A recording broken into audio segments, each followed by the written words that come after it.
Wheel of Lifestyle. So this is spring. Well, it's meant to be spring. It doesn't feel like spring, but spring is here. Let's do a roundup of our health, the healthy tips that will help you to live a long, strong, healthy life. Because we want to age healthily. That's my motto. Now, here is the Wheel of Lifestyle. And there's a spoke on each of those headings. And what we're going to do is score ourselves 0 to 10 on how we're doing on each of these health elements. So we're going to start, let me just zoom in. We're going to start with hydration. So looking at hydration, if you look at the line to the right of hydration, that's where you're going to score yourself. So hydration, we need to keep hydrated. Our brain is 80% water. Our blood is full of water. We need to keep that blood flow going, especially in the postmenopausal years, because we are more compromised in our veins and arteries with our blood. We don't want it thickening up. We don't want any of that. We want to keep hydrated. So hydration, how much should we be drinking? Around 1.5 litres of fluid a day. And when I say fluid, it would be better if we just drank water. But if you find it, because a lot of my ladies find that they don't like the taste of water. So you could put a little bit of cordial in it instead. So you could go with that. Go with 1.5 litres of that. That's about 6 large glasses, 300 ml glasses. 6 3, yeah, around that. And, you know, if you can try to get those in throughout the day, rather than glugging it all at one go, that would help your pelvic floor no end, or your bladder. But so an easy way to do is think about having one first thing in the morning, one last thing at night, and then pepper the rest in throughout the day. So you could have one with your breakfast, one with your lunch, one with your dinner, and then we've got 5 glasses already straight away. So that's a really nice way to put a habit next to something that you already do. So now what doesn't count is alcohol and excessive tea and coffee. You could think of tea and coffee up to the cups of about 3 before that, especially coffee becomes a dehydrator. And also really coffee can stimulate your cortisol. We don't want that because that isn't going to help our health at all. So just, you know, have tea and coffee, fine, but don't class it within your hydration levels, I would say. Another way you could do it, if you don't want cold water with juice, you could go for fruit teas. However, some of those fruit teas are very highly processed. So just check in with that.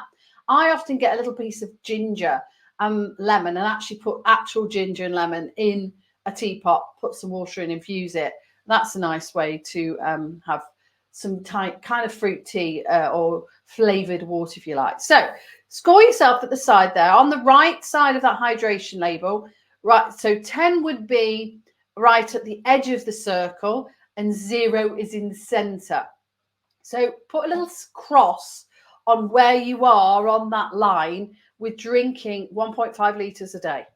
Next one, are your stressors under control? Now, this is a massive topic. We could have a whole blooming week talking about this, but do you know what stresses you? How does it feel in your body? And what are the indicators to yourself that you are stressed? So things like it could be you're not sleeping very well. Your mind's going overboard. You have a tummy ache from anxiety or the feelings of stress. You can't poo properly. That's an easy one.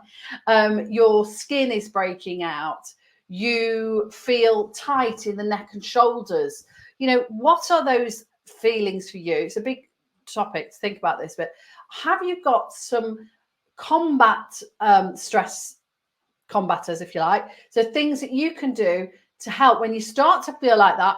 What is it that you're doing? Have you got some strategies and techniques in place, some tools in your box that you can bring out to help you to lower those things? So things like slow breathing, things like taking time out for yourself, things like having a self-care afternoon, things like going out for a walk. Have you got those under control? So score yourself 0 to 10.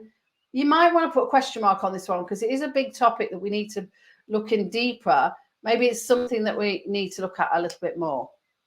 Next one, alcohol. Now, alcohol is a poison. It's poisoning our bodies. There's no two ways about it. We're putting toxic stuff in our body. It's affecting us so much so that it makes you feel like it does. We all know what it makes you feel like. And also the liver is the place that has to throw out all the toxins, all those things that are poisonous in our bodies. And the liver already is very compromised in the postmenopausal years because it's having to metabolize lots of estrogen that's been stimulated in your body that we're not used to, okay? So your body's still creating some estrogen, but it's different because it's being produced by the adrenal glands at the back in the kidneys.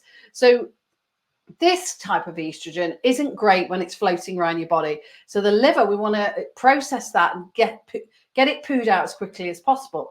However, if you're drinking alcohol and your body has to really go, your liver has to like bypass all its other jobs and get rid of that first, because that is the place. It doesn't want to be hanging around your body, any alcohol. It wants to metabolize it as quick as possible. So how much are you drinking? I'm not judging anyone. This is, I get it. Does it affect you differently? I mean, there's no doubt about it that as we grow older, our bodies so you hear people say, God, these hangovers are getting worse. Well, that's because your body is not used to dealing with it as efficiently as it did when you were like 20. Okay. So, this is obvious. It's totally obvious what I'm saying. I know you know that, but some people don't like hearing this. You really don't. And especially women of our age, I feel like we are the ones of 50 pluses are the ones that are drinking a lot more than actually the youngsters seem to be abstaining a lot more than we ever did. So, I feel like this could be a big part of, if you want to lose weight, for instance, it's massive. If you want to lose weight, if you're drinking lots and you're wanting to lose weight, it's not going to happen because your liver is the place that metabolizes everything. It's the place that actually burns fat at the night. So if you've got to metabolize the alcohol instead, get rid of that. It's not doing its job of fat burning. So that's another one. So 0 to 10. If you've got it well under control, give yourself a 10. If you've stopped drinking completely, give yourself a 10. If you just drink at the weekends, give yourself a 5 because it still isn't. It's better. It's good. But, it depends where you're at now. If you're drinking every night, that isn't a good thing. You need to have three days if you are drinking. Have 3 free days where your liver can actually recover a bit in between the time. Even if it's only 1 glass a night, it still is in the body and the body has to get rid of it. And the body is getting harder and harder to do this. So just check in with that. I'm not judging you. I'm not saying stop drinking. Just need you to be aware. Next one is eating in a 12-hour window. This is as fasting. This is giving our guts a rest. This is helping our livers to do its job, which I've just been talking about. And it's also helping our bodies to metabolize and get all the nutrients within the body and the system and everything. It's excellent for blood sugar levels, which is like the key thing for Alzheimer's and dementia. So this is really good place. Now, it's dead easy to do. Eat at 7.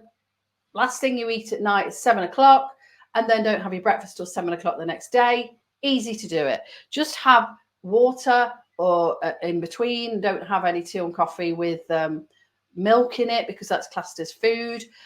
So score yourself. Now, I wouldn't suggest, well, you could do this I actually do this every night, unbeknowing. This is just how I am. This is how it works for me. I don't even realize I'm doing it. I'm doing it. So if you are in a regular pattern of this, absolutely fine. Give yourself a 10. Now, you could go to 16-hour fast. That's a little more challenging.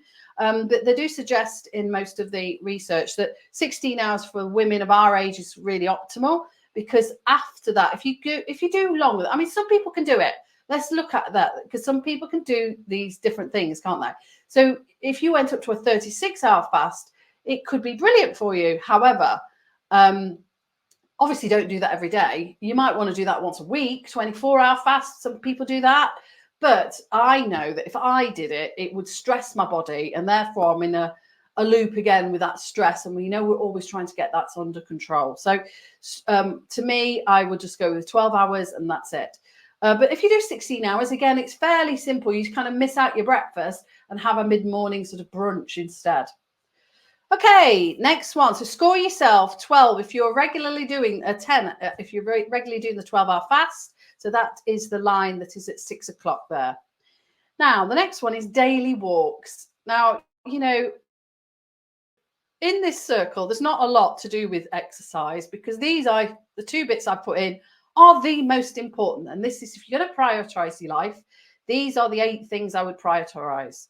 So daily walks, now all you need to do is 20 minutes a day, right? So if you're working full time and you find that difficult, maybe you're already doing 20 minutes a day. Maybe you could go out at lunchtime and walk 20 minutes, 10 minutes that way, turn around, 10 minutes back.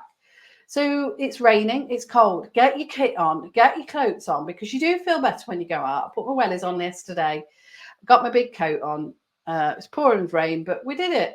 I mean, I'm personally doing 40 minutes a day on average. And if you've got a Fitbit, you can check in what your average daily movements are. And I can see that mine is about 45 minutes a day is my average. And that's really, I'm so pleased I'm doing that. I didn't even know that until I'd seen those reports. So this is really important. And walking is so good for leg strength, hip strength, balance, foot strength. Leg strength has been directly linked to longevity. So if you've got stronger legs, you're likely to live longer. Next one is lifting the weights. Now we know that because we're going to do it this morning. So we want to be lifting some weights. Now, after the postmenopausal year, in the postmenopausal years, we lose a lot of muscle mass, particularly from 60 onwards. 10% per decade we can lose, but after 60 it can be up to 20%. It's quite a lot. That's a lot of muscle mass. So you'll see older ladies shrinking, you'd say they look frail.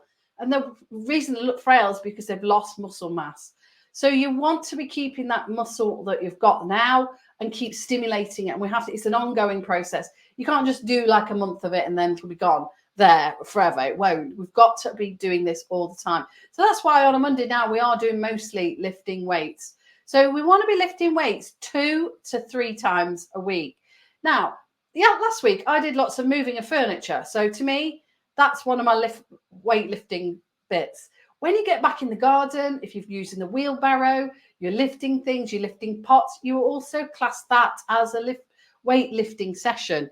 So twice a week, 3 times if you can manage it, but pop that in there. If you're managing to do that, give yourself a 10. So that is the line that is at 9 o'clock there, a 10, or see how you feel. Maybe it's something you need to improve on. Now, sleep quality is huge. It's a massive topic. We need a whole week on this. I'm going to do a whole week on sleep again. But if we get a good night's sleep, the world is our oyster, isn't it? Our blood sugars get into control. Our blood pressure can be in control. We just feel more energetic. You feel more able to do the walking and the weightlifting. So check in with your sleep. Just think about in the last week on how your sleep has been and let me know, a 0 to 10 on that. If you feel like, yeah, God, I'm really licking the sleep here, give yourself a 10, and that's at the line where it's around 10 o'clock there. If it's really rubbish, you might want to go under 5. Sugar intake under control. Yes. Are you nibbling at those sugar? Now, to me, for this weekend, I'll give myself 3 on this one because I've really gone big on the sugar this weekend, which, I can tell because I feel more sleepy. So is your sugar take under control, or are you starting to eat more sweet things than we should? So score yourself on that at 12 o'clock there. Now, you've got all those little stars. Now join them up like a dot to dot, yeah? So it gives you a visual picture of your health and how it is at this moment and how you're actually doing with your healthy habits. I mean, we'll dive into these a bit deeper throughout the next few weeks so that you can but let me know in the comments when you've done this, or maybe you haven't done it physically, but in your mind, you can see the areas you want to work on, and put down in the comments the 2 areas that you need to work on most, because you guys are there every Monday live with me. So I would like to work on stuff that you need to work on. And this gives me good cues on how to talk about the different areas that you need to work on. This is very general healthy and well-being sort of check-in. But, we really want to know if it works for you. Right. Good morning, Joe, Sarah, Janet, and Margaret. And Margaret's saying, in fact, I'm going to get this up on the screen. How do I do this? On her chat. So let's go there. Does that work?